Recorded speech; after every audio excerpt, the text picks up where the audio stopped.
Straight, I voted against the TARP bill twice. Kevin voted for it, I believe, twice. There's no shortage of outrage here, but the outrage has got to be aimed at the right location. And you can't come and say we're going to hide everything at the Fed except for one transaction with AIG. The whole Fed ought to be subject to GAO audit.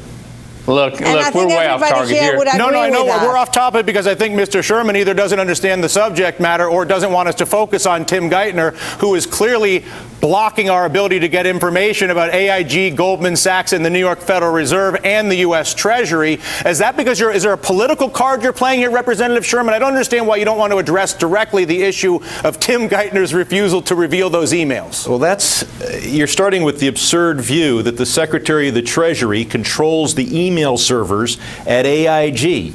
No, I'm actually not. It's not an absurd view. What I'm working with is the factual view that the Treasury Secretary controls the board of directors, the three people that control AIG, which is its custodian, because we, the American taxpayer, own it, and the Treasury Secretary has the authority to tell those three individuals that AIG must turn over all of those emails. That is not absurd. That is a fact, and yet the Treasury Secretary refuses to do it. I do not believe that we have voting members or voting stock in AIG. We should. I protested that we didn't.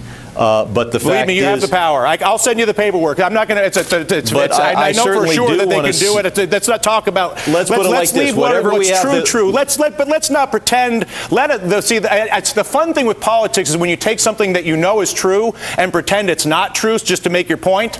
Let's not do that with this show. I thank the three of you. If I can get a word in edgewise here, I'd like to see those emails to the extent that they're in the custody of the federal government. All right. Well, they are very obtainable if, again, we ought to see them. Okay, great. I'd love for you to get them for us.